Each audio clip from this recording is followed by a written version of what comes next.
Rajya Sabha TV का ये बेहद ख़ास प्रोग्राम है गुफ्तगू। और गुफ्तगू में आज हैं हमारे साथ युवा कंपोज़र, लिरिसिस्ट और सिंगर अमित त्रिवेदी। अमित त्रिवेदी के साथ बातों का सिलसिला शुरू करें उससे पहले एक नज़र डालते हैं उनके कंपोज़ किए हुए और कुछ गाए हुए गानों पर।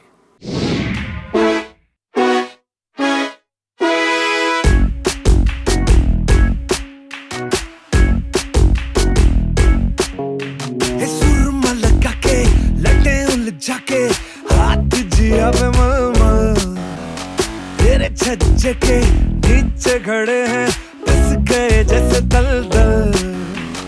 तेरे छज्जे के नीचे ही खड़े हैं बस गए जैसे दलदल। गुलाबो जरा इत्र गिरा दो, गुलाबो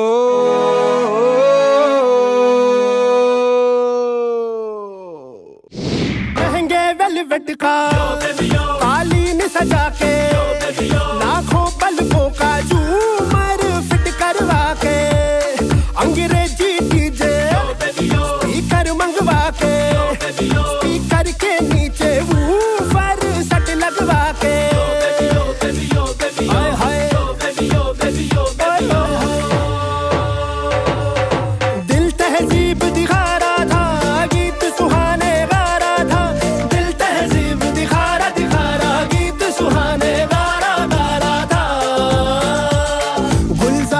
गीतों में जब यो यो हनी सिंह घुस गया तो रायता फैल गया, के रायता फैल गया, के रायता फैल गया, फैल गया, रायता फैल गया।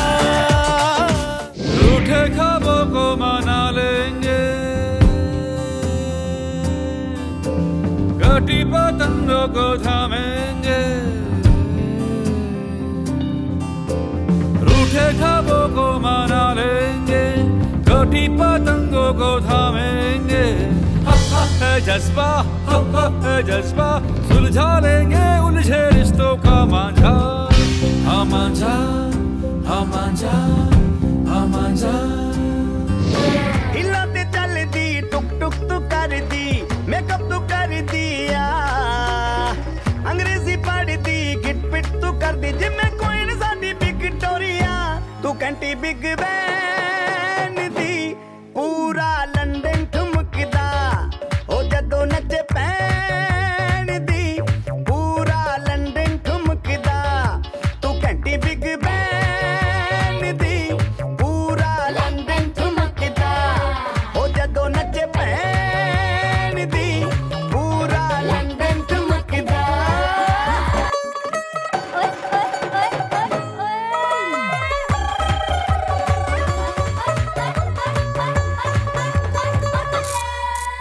बहुत बहुत स्वागत है Amit Trivedi. Thank you so much. Amit ji, हम देखते हैं कि अभी बस 7-8 साल ही हुए कि अचानक ये जो फिल्म संगीत की दुनिया है उसमें अचानक एक उभर कर आपका नाम आया और अब लगातार वो उसका ग्राफ बढ़ता जा रहा है। 7-8 साल पहले, ख़ासतौर पर आमिर और देवडी करने से पहले आप थे कहाँ? मतलब क्या हो क्या रहा था?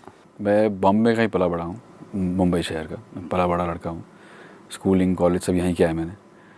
और जब मैं स्कूल जाया करता था, सुबह 7-6 बजे उठना पड़ता था, तो रोज़ सालों तक मेरे घर पे मेरा डैड सुबह 6 बजे रेडियो चलाते थे। उसमें तब उस वक्त ज़्यादा स्टेशन थे नहीं, तब AM करके चलाते थे, जिसमें काफ़ी सारे लोकगीत, मराठी भजन, गुजराती फोक, बहुत सारा फोक म्यूज़िक बजता था। तो जहन में बचपन से ही वो कहीं ना कहीं when I was growing up, वो कहीं ना कहीं वो अंदर आते जा रहा था। और मुझे पता नहीं था, जब मैं स्कूल में जा रहा था या स्कूल कर रहा था, कि मेरा फ्यूचर इसमें होगा। अनटिल जब मैं 10वीं कक्षा में था, तब मैं बोर्ड एग्ज़ाम्स दे रहा था और मुझे अभी भी याद है कि मेरा अगला पेपर अगले दिन था ज्योग्राफी का। और मैं पढ़ाई कर रहा था अपने रूम पे। उस वक्त हम लोग बड़े छोटे से एक सोसाइटी होती थी जिसमें चॉल सिस्टम होता था, तो मैं अपने रूम में पढ़ाई करता था। तो कुछ थोड़ी ही दूर अलग घर में मुझे एक साउंड की आवाज़ सुनाई पड़ी, जो कभी मैंने उस सोसाइटी में कभी सुनी नहीं थी, क्योंकि मैं पला बड़ा वहीं था, पहले कभी सुना नहीं था मैंने। तो बोले ये कैसा, ये कुछ अलग है, आवाज़ आ रही है और कंटिन्यूस कुछ आवाज़ आ जा रही है और मुझे डिस्टर्ब कर रहा था। अब मेरा अगले दिन पेपर है पर मुझे वो डिस्टर्ब करे जा रहा है। तो मैंने वो बंद किया बुक और मैं चल पड़ा उस तरफ और देखा तो वहाँ पे कुछ मेरे दोस्त लोग जो सोसाइटी के फ्रेंड्स थे, कुछ 8-10 लोग इकट्ठा होके वो कुछ टी टू कर रहे थे। अभी क्या चीज़ थी वो, एक पेंसिल बॉक्स जैसा कुछ था, छोटा सा, इतना सा था, और उसमें इलेक्ट्रॉनिक प्लेट थी, आपको उसे कनेक्ट करना पड़ता था सॉकेट में, और एक पेंसिल हुआ करती थी जो उसके साथ अटैच थी। तो वो लोग उस इलेक्ट्रॉनिक प्लेट पे उस पेंसिल को अलग अलग जगह पर टच करेंगे तो टच करते साउंड निकलता था। उनको तो कुछ समझ में नहीं आ रहा था, खैर मुझे भी समझ में नहीं आ रहा था ये क्या है, ये कुछ नई अद्भुत चीज़ कहाँ से कैसे आई सोसाइटी में, मुझे पता नहीं। तो मैंने बोला यार ये, अभी इतने सारे लोग थे, किसका है क्या है कुछ पता नहीं था। तो मैंने सिर्फ पूछा कि ये क्या चीज़ है भाई, और ये कुछ नया बढ़िया, चंदू भाई करके जो हमारे नेबर है ये वो लाए है हमारे लिए, तो हमको पता नहीं चल रहा है क्या करना है, हम लोग बस टीटो कर रहे।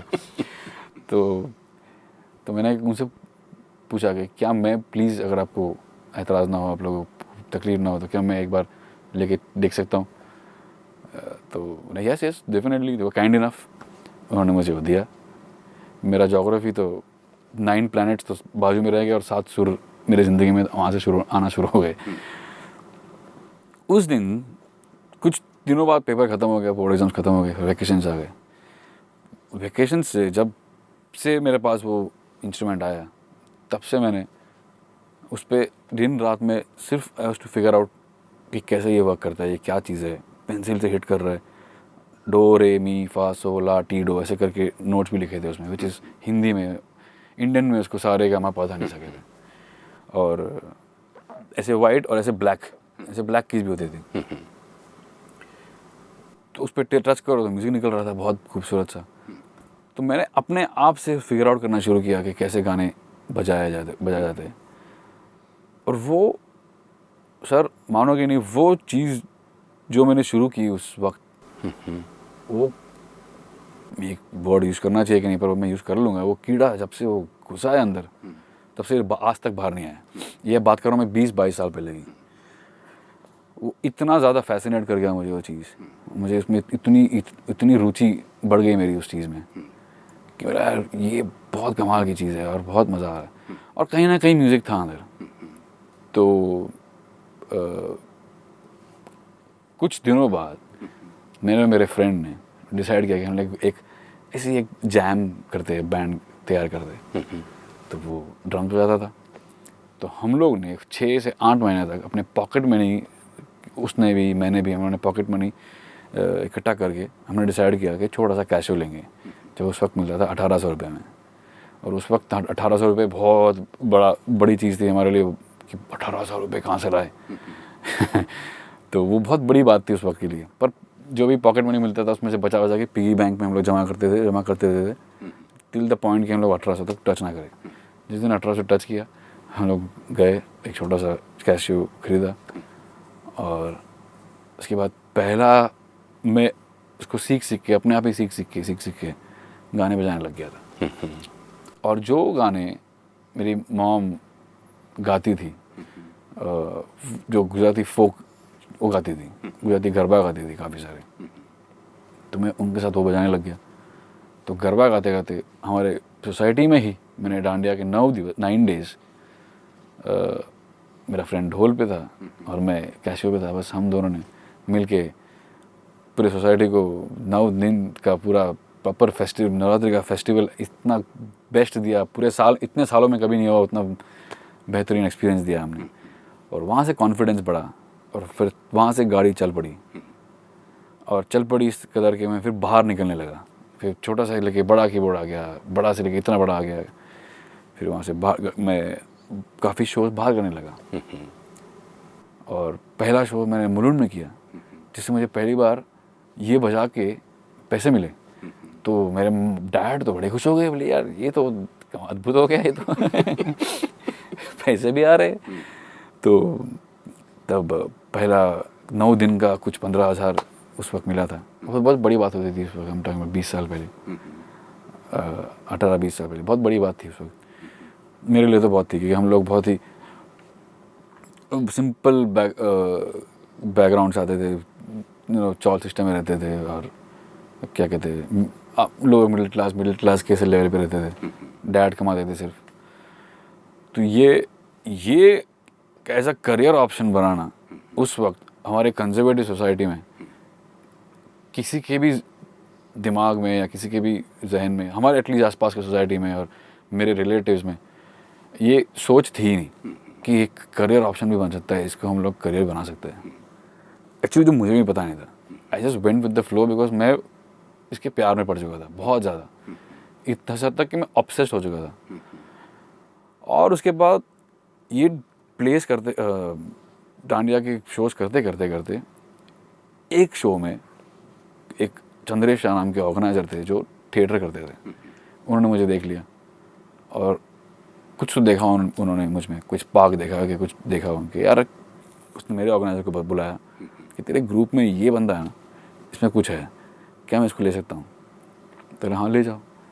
वहाँ से मैं थिएटर में आया, तो मैंने शुरुआत फिर थिएटर से की। थिएटर में मैं जो प्लेस होते थे, प्लेस का फिर म्यूज़िक करने लगा। पहली बार मैंने थिएटर का प्ले का म्यूज़िक किया। वहाँ थिएटर में लाइव शोज़ करते थे हम लोग, अलग अलग तरीके के स्किट शोज़, लाइव शोज़, जिससे म्यूज़िकल कम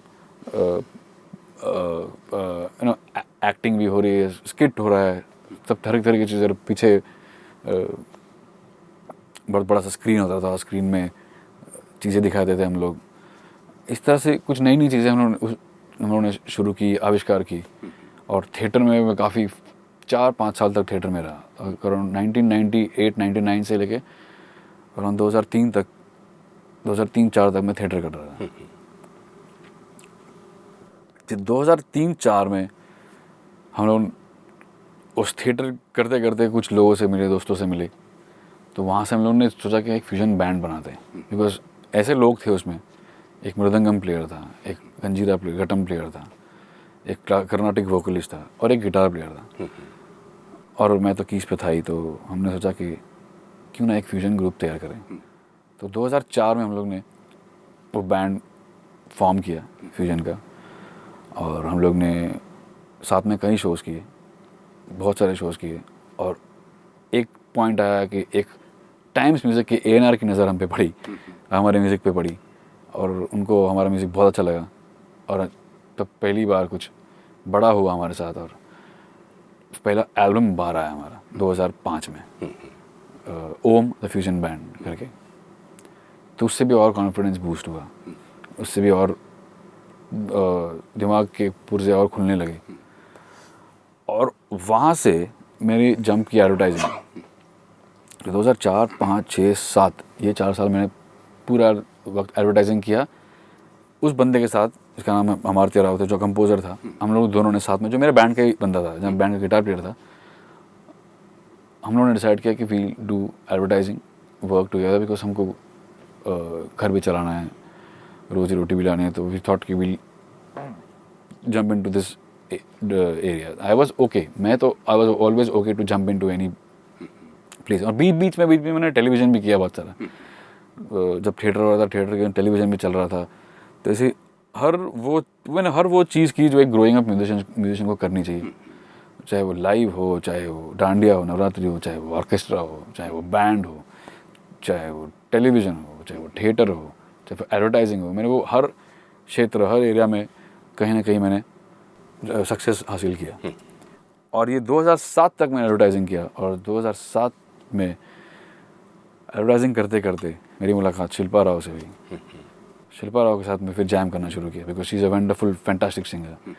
और उन शिल्पा राव के साथ मैंने कुछ गाने बनाए, and she was so impressed and so much happy with what ever was going on कि वी थॉट कि हम लोग पहले एल्बम करेंगे। तो एल्बम नहीं करते, लेट मी मीट पीपल। तो she went and met Anurag Kashyap, और अनुराग कश्यप से मिली और कहा कि मेरे पास एक बंदा है, you might like his work, आप एक बार सुन लीजिए।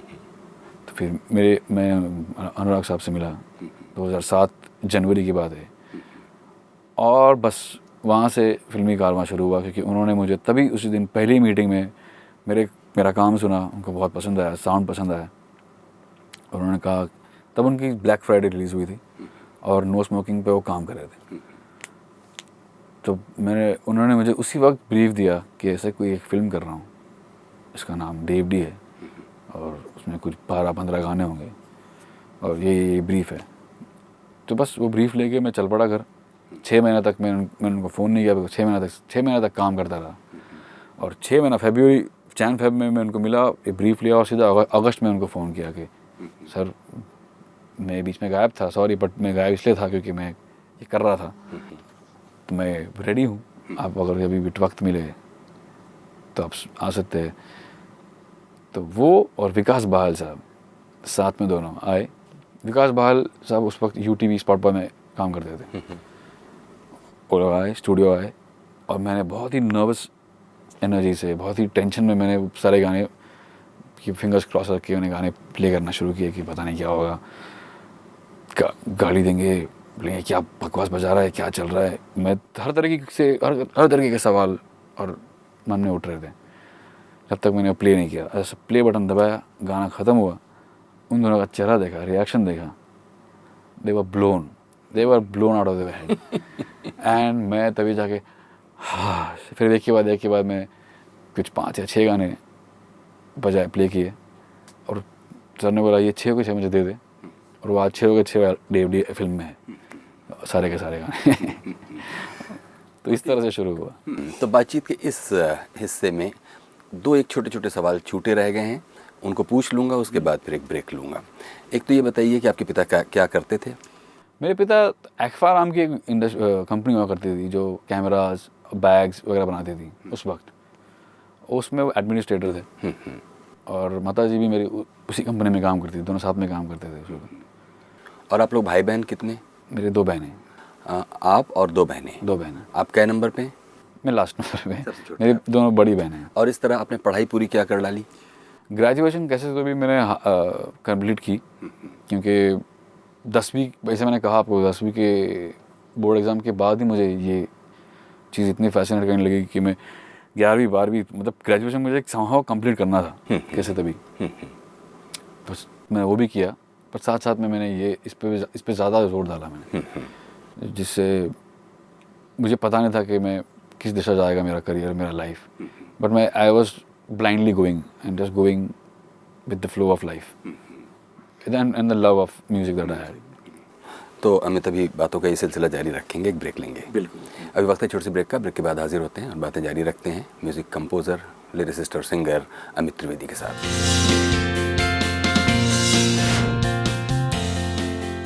स्वागत है एक बार फिर से। प्रोग्राम है गुफ्तगू, और गुफ्तगू में आप हैं आज अमित त्रिवेदी के साथ, जो कि एक युवा म्यूज़िक कंपोज़र, लिरिसिस्ट और सिंगर हैं।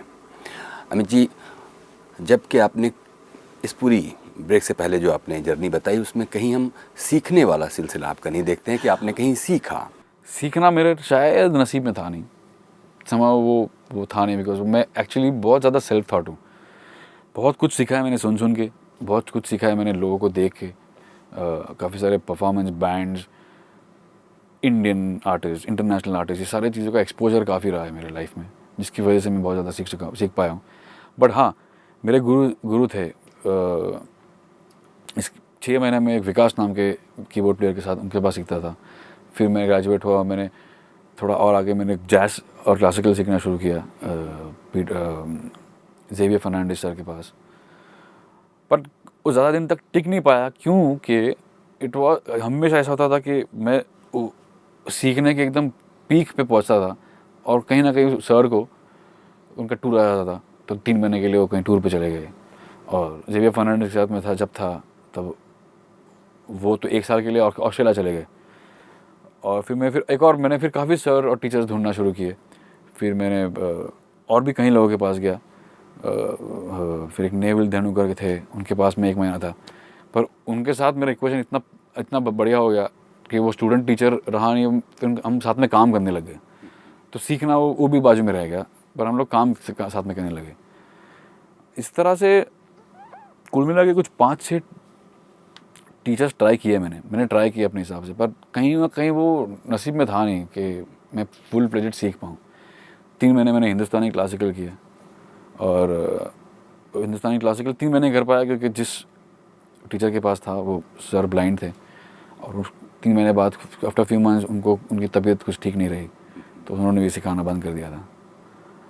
तो ऐसी सब सिचुएशंस आ रहे थे कि मुझे खुद ही अपने आप को सिखाना पड़ रहा था कि but it was not in my hands, neither it was their fault, because कहीं ना कहीं वो संजोग ही ऐसे बन रहे थे कि किसी को ट्रैवल करना पड़ रहा है, किसी की तबीयत ठीक नहीं है। तो वो पार्ट मैं अपनी लाइफ में मिस करता हूँ कि मेरे पास कोई ऐसा गुरु जो मेरे साथ सालों साल तक रहा हो, वो नहीं हुआ। लेकिन इसमें एक चीज़ और है, क्योंकि आप मुंबई में ही थे और मुंबई ही फिल्मों का सेंटर है और फिल्म म्यूज़िक का भी सेंटर है। बिल्कुल। और बेशक गुज़रे ज़माने के या दरमियाने ज़माने के म्यूज़िक कंपोज़र्स, जो वेटरन म्यूज़िक कंपोज़र्स थे, वो हों या ना हो, उनमें से कुछ इक्का दुक्का आज भी प्यारे लाल उधर बचे हुए हैं, इधर प्यारे साहब हैं, कल्याण जी, आनंद जी, बिल्कुल आनंद जी हैं। आनंद जी। हाँ, तो मतलब ये कि आप जिस फिल्म म्यूज़िक का हिस्सा बनने जा रहे थे, बेशक वो देवडी के बाद या आमिर के बाद हुआ हो, लेकिन कभी क्या आपने ये सोचा कि आप इस महान परंपरा का हिस्सा बनने वाले हैं जिसको कभी अनिल बिस्वास और नौशाद से होते हुए, बिल्कुल। और तब आपके पास ये अपॉर्चुनिटी थी कि आप बेशक उन म्यूज़िक कंपोज़र से ना भी मिल पाते तो उनके जो वेटरन म्यूजिशियंस हैं या अरेंजर्स हैं उनसे भी मिल पाते, तो इसके लिए कभी कोई कोशिश बिल्कुल नहीं सर। हम लोग, मैं स्पेशली, मैं, मेरा फैमिली, हम लोग इतने इंट्रोवर्ट लोग हैं और इतने शाय और इतने सबमिसिव लोग हैं कि हमें ये दुनिया चकाचौंध वाली बड़ी बड़ी दुनिया लगती थी, और लोगों तक, इतने बड़े बड़े लोगों तक पहुंचना कैसे, ये कभी ख्याल ही नहीं आया, आता ही नहीं था मन में कि हमें नहीं लगता कि हम में वो है कि हम इतने बड़े लोगों तक पहुंच पाए, किसके पास जाए, किसके थ्रू जाए। हमने ट्राई भी किया था, बट वो जैसा कि मैं इंट्रोवर्ट था काफ़ी, और काफ़ी शाय था उस वक्त, और चूँकि इतने हम्बल बैकग्राउंड से आते थे तो उतना कॉन्फिडेंस लेवल भी इतना स्ट्रांग नहीं था हमारा। तो खुद से ही कहीं ना कहीं वो खुद की जद्दोजहद थी जिससे हमको अपना रास्ता ढूंढना पड़ रहा था। एक और चीज़ आप देखेंगे कि एक आम तौर पर, ख़ास तौर पर वो जो मेलोडियस म्यूज़िक का ज़माना है 50s और 60s का, जिसे गोल्डन एरा कहा जाता है, उस दौर में आज भी जो संगीत प्रेमी हैं आज भी वहीं रहते हैं। बिल्कुल। और उसके कंपैरिजन में आज के म्यूज़िक को वो अपदस्थ करते रहते हैं, हराते रहते हैं, उसको गालियाँ देते रहते हैं, और तब इस नए म्यूज़िक को क्रिएट करने का ज़िम्मा आप ही लोगों के पास है। ये गालियाँ भी आपके ही हिस्से में जाएंगी, जिसमें कहा जाता है कि शब्द नहीं सुनाई देते, शोर ही शोर है। तो ये क्या ऐसा तो नहीं है कि चूँकि आपका म्यूज़िक जो आप क्रिएट कर रहे हैं वो उस किसी ट्रेडिशन से नहीं आता, बल्कि कहीं वो सडनली बीच में से पैदा, आप जब इस आलोचना को सुनते हैं तब आप अपने को कैसे बचाते हैं? सर, छोटा मुँह और बड़ी बात, मैं बहुत छोटा हूँ, इतनी बड़ी विशाल जो लेगेसी चलती आ रही है उसमें बीच में मैं क्या कहूँ इस बारे में। बात आपकी एकदम 100% करेक्ट है और बहुत ही सही है कि मैं भी सुनता हूँ अगर आज की तारीख में कोई पुराने गाने, वो बात, वो मिठास, वो ठहराव, वो डेप्थ, वो कहीं ना कहीं, ये नहीं कहूँगा कि सब गाने में लैकिंग है, कुछ कुछ गाने आते हैं जो बहुत खूबसूरत आज भी होते हैं, बट ये इसके पीछे कारण क्या है ये तो बहुत, इसको जानना बहुत मुश्किल है। बट इतना मैं कहूँगा कि जो ओल्डर जनरेशन, जो जनरेशन उस एरा को जी कर आ रही है, उनके लिए ये डेफिनेटली शोर, डेफिनेटली ये क्या है, ये उनकी आलोचना मिलती है उसमें, वो डेफिनेटली मिलती है। बट जो जनरेशन इस दौर में पली बड़ी है, जो मेरे साथ बड़ी हुई है, वो लोग बहुत रिलेट करते हैं। तो एक बहुत सा जनरेशन गैप है बहुत बड़ा। मैं जितने सारे बच्चों को जानता हूँ जो 18, 19, 20, 21, 22 साल के, जो पुराने गाने सुनना भी नहीं चाहते, I am telling you honestly, वो लोग सुनना भी नहीं चाहते because they find it boring. आज की तारीख के बच्चे लोग, अनलेस कि आप उसको रीमिक्स कर दो, इसलिए हमको रीमिक्स करना पड़ता है उसको, उस पुराने गानों को भी हमको नए अंदाज में उसको ढालना पड़ता है, तब जाके उनको वो मज़ा आता है। तो वो, और दूसरी बात यह है कि 65% of the population of this country is youth, as we know, और जो म्यूज़िक कंज्यूमर्स है, एक्चुअल कंज्यूमर्स है, वो 16 से 30 साल की उम्र के लोग हैं, जो लोग बाय करते हैं, जो लोग एक्चुअल बिजनेस देते हैं म्यूज़िक को. They are the ones who are buying the music, they are the ones who are consuming the music. So जाहिर है कि वो सारा जो बिजनेस है, सारा बिजनेस उसी तरफ ढलेगा, उसी तरफ अट्रैक्ट होगा और उन्हीं टारगेट ऑडियंस को पकड़ के म्यूज़िक बनेगा. तो वो जो कंज्यूमर है आज की तारीख में, बिकॉज ऑफ ग्लोबलाइजेशन, इतना ज़्यादा एक्सपोज्ड है हर तरीके के म्यूज़िक से कि वो कहीं ना कहीं उनको अपना रूट्स और अपना जो लेगेसी है उनसे उतना वाकिफ़ नहीं है वो लोग. बिकॉज उन लोग माइकल जैक्सन सुन रहे हैं, वो लोग बीटल्स सुन रहे हैं, वो लोग अभी अब लेटेस्ट के कोई रिहाना सुन रहे हैं या कोई they are expose to the world music because of globalization जो पिछले 5, 10, 15 साल से जो हुआ है. 15 साल से काफ़ी चीज़ें चेंज हो गई और मैं भी उसी ग्लोबलाइजेशन का एक काफ़ी हमारे नए कंपोजर्स है और सिंगर्स है और जनरेशन पूरी, हम उसी नए ग्लोबलाइजेशन का उस वक्त का भी हिस्सा है और इस नए दौर का भी हिस्सा है. It's like a life before globalization, life before after it, वैसा वाला सीन है. तो उस चक्कर में म्यूज़िक बनाने का तरीका बदल गया है. म्यूज़िक को देखने का, सुनने का, कंज्यूम करने का सबका नज़रिया और तरीका सुनने वालों का बदल गया है और बनाने वालों का बदल गया है. तो वो जिस तरह इवॉल्व हो गया है, I can call it an evolution. तो जिस तरह के गाने बनते थे वो अब बनना मुश्किल है, नामुमकिन है, क्योंकि अब पूरा लोगों का नज़रिया ही बदल गया. लोगों की दिमाग का सोच ही खुल गया है because of being expose to world music. तो वो कहीं ना कहीं जो पुराने जनरेशन के लोग हैं, जो लोग उस दौर को जी कर आए, they are not being able to connect with it. इसमें उनकी भी गलती नहीं है, वो लोग भी करेक्ट है. ये क्या म्यूज़िक है, ये क्या. But if you see the way the world is moving, उसमें for the newer generation this is absolutely correct. So ये जो डिबेट है और आलोचना है ये रहेगी, ये हमेशा रहेगी और इसका कोई किसी का कसूर नहीं है. ये एक ही बहुत ही क्या कहे, it's a problem on a bigger level. जब आप अपने ही फेलो, अपने कॉन्टेम्प्रेरी कंपोज़र्स के साथ ख़ुद को रखते हैं और जब ख़ुद पर नज़र डालते हैं तो क्या पाते हैं कि वो कौन सा ऐसा ख़ास एक जिसे कहते हैं कि एक इम्प्रिंट, एक अमित त्रिवेदी इम्प्रिंट, एक इंसानिया, आप कौन सी अपने म्यूज़िक में कौन सी ऐसी चीज़ कभी ढूंढ कर अगर बताना ही हो तो बता सकते हैं कि ये, क्योंकि एक पूरा दौर ऐसा है जिसमें हम पहचान सकते हैं कि एक्स म्यूज़िक इस वाले कंपोज़र का बनाया हुआ है और अभी जबकि बहुत सा आपको सिमिलर कंप्यूटर और सिंथेटिक सोर्स से सब कुछ जनरेट करना होता है और उसमें प्रोग्रामिंग और वो सब कुछ इन्वॉल्व है. तो कहाँ से अमित त्रिवेदी अपने म्यूज़िक को अलग बताते हैं? ये मेरे लिए कहना मुश्किल है क्योंकि मेरा प्रोसेस तो वही है. मैं प्रोसेस जो मेरा म्यूज़िक करने का है वो है बहुत ही ऑर्गेनिक है और म्यूज़िक निकलता है यहाँ से और यहाँ से और यहाँ से आप इसको इस्तेमाल करते हो उसको एग्जीक्यूट करने का, पर निकलता दिल से, आपके सोल से. तो जिस तरह के आप इंसान, आपकी जो पर्सनालिटी है, it's the extension of that. तो मेरी जो पर्सनालिटी है, मेरे जो दिल की और दिमाग की और सोल की सोच है, मैं वही फॉलो करता हूँ. जिसे हम इंस्टिंक्ट्स कहते हैं, उसी इंस्टिंक्ट्स को फॉलो करता हूँ और अपना म्यूज़िक करता हूँ. ना कि सोच के कि बाहर जाके ये फलाना नाम हो जाएगा या ढिमका हो जाएगा, ये ऐसा साउंड करेगा, ये अमित त्रिवेदी का साउंड होगा, ऐसा कुछ मैंने सोचा नहीं था. आई एम शुरुआत से लेके आज तक, अभी तक टिल डेट मैं वही कर रहा हूँ कि मैं सिर्फ अपने इंस्टिंक्ट्स को गट को फॉलो करता हूँ.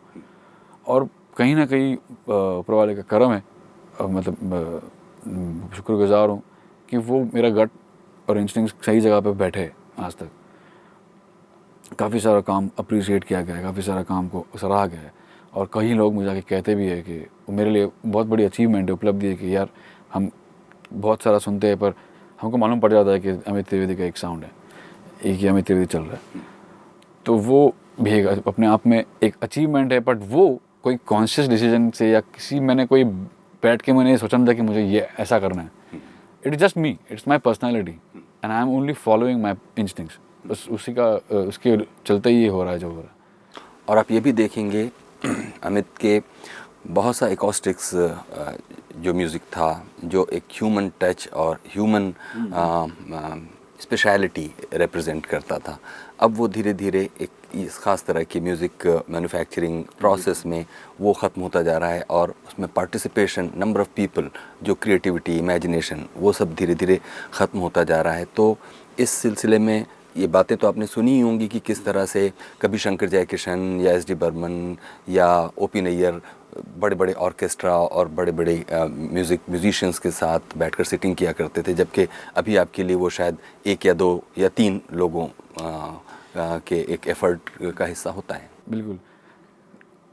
Over the period technology has evolved so much कि मैं दाद देता हूँ उस वक्त जिस तरह से वो लोग करते थे, मैं हैरान हो जाता हूँ कि हमारे लिए आजकल इतना आसान है। मुझे याद है नौशाद साहब का ही मैंने इंटरव्यू सुना था कि 60-70 म्यूजिशियन एक ही रूम में हैं, लता जी भी एक रूम में, किशोरदा भी एक रूम में, सब लोग एक ही रूम में, बाकायदा बहुत सारे रिहर्सल्स होते थे। They used to go through that rehearsals for days and days till the time they feel कि yes this the time to hit it, मतलब इसको टेक कर सकते हैं। तो उस वक्त होता था सिर्फ एक ट्रैक, 1 ट्रैक होता था, उसमें सारा रिकॉर्ड होता था। यहाँ हमारे पास अभी हज़ारों ट्रैक्स है, वी कैन डू, इतनी सुविधा है अभी। उस वक्त सिर्फ एक ट्रैक होता था। अब एक ट्रैक में उन्होंने कहा कि गाना बज रहा है, इंटरल्यूड शुरू हुआ, गाना शुरू हुआ, फिर लता जी अपना लाइन गाती थी, she used to come on to the mic पे आती थी और वो अपना गाना गाती थी, और गाना जैसे ख़त्म होता है तब म्यूज़िक इंटरल्यूड का पीस होता है, तब वो बंदा जो वहाँ खड़ा है, फ्लूट प्लेयर, उसको पता है कि मेरा पीस आने वाला है, तो अपनी चप्पल धीरे से उतारना पड़ता था। लाइव रिकॉर्डिंग के बीच में चप्पल धीरे से उतारता था, नंगे पाँव चल के धीरे धीरे से दबे पाँव आता था। लता जी थोड़ा सा टिल्ट हो जाती उस तरफ, और अपना वो जो भी सोलो, फ्लूट हो या कोई भी इंस्ट्रूमेंटलिस्ट हो, अपना सोलो बजा के वापस चले जाते थे अपने जगह पर। इस तरह से काम करते थे, इस तरह से रिकॉर्डिंग करते थे, जो कि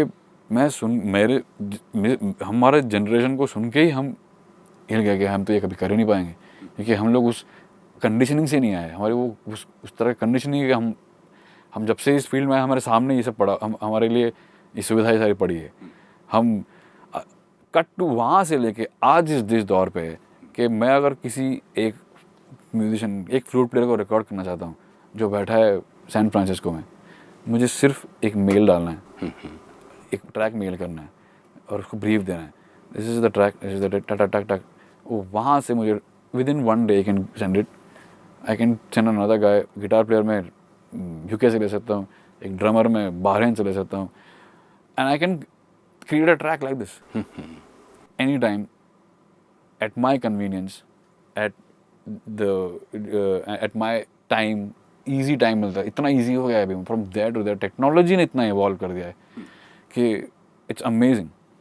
तो हम सिर्फ लकी है कि हमको उस टेक्नोलॉजी का हमको सहारा मिल रहा है, वो स्कोप मिल रहा है। मेरी बहुत इच्छा होती है मन में कि काश नौशाद साहब, एस डी बर्मन साहब, एडी बर्मन साहब आज होते, इस दौर में होते, और उनके पास ये सारी सुविधाएं होती जो हमारे पास है, तब क्या कमाल करते वो, मतलब वो मैं सोच भी नहीं सकता।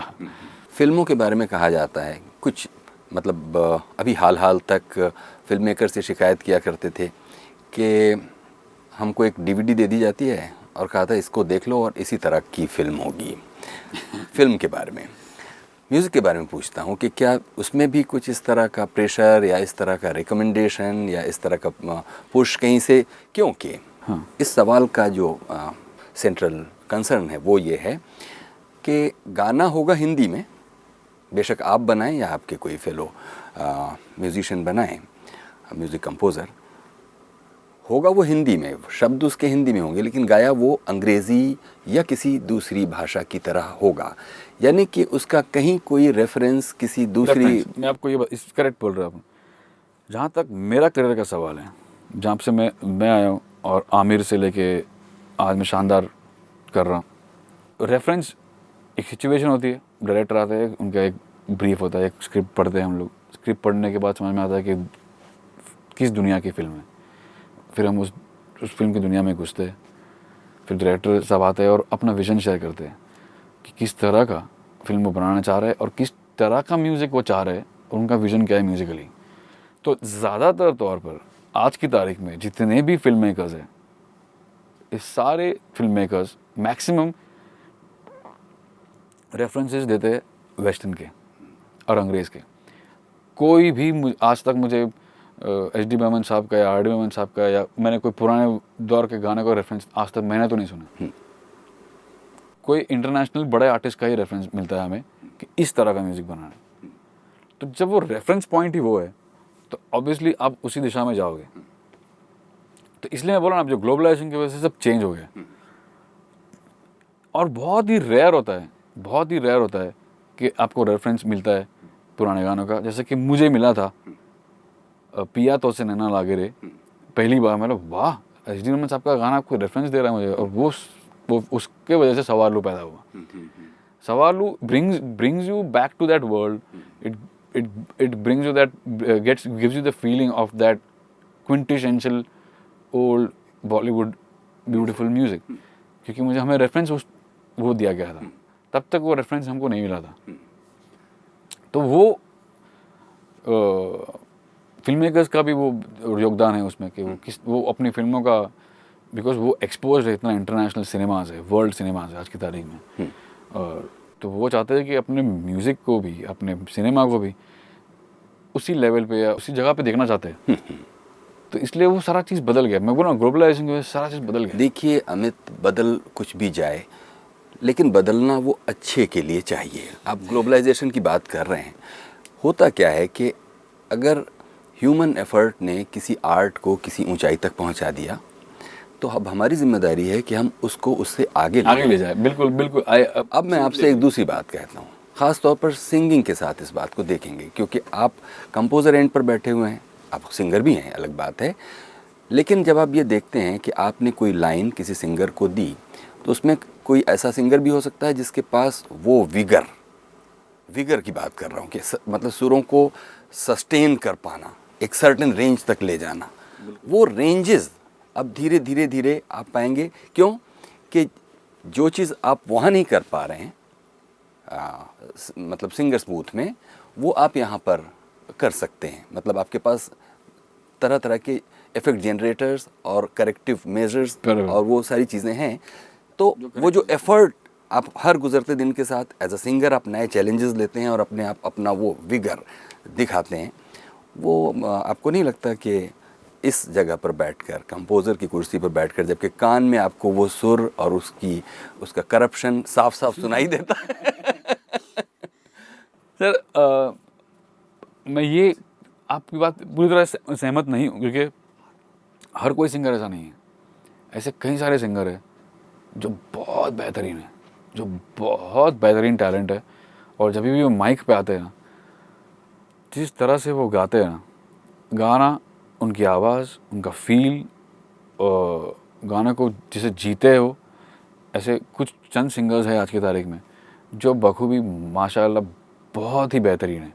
और कहीं भी हम कंपैरिजन नहीं कर सकते, हम कंपैरिजन नहीं कर सकते। अब सबका अपना अपना पर्सनालिटी है। हमारा we have a habit to compare with Rafi sahab, Kishore दा, वो एक बेंचमार्क बन चुका है, पर वो गलत है, वो सोच ही गलत है, वो नहीं करना चाहिए। क्योंकि सबका अपना पर्सनालिटी है, सबका अपना तरीका है जीने का और सबका अपना, everybody's come from their walk of life, और सबको अपना तरीका है पेश करने का अपने हुनर को।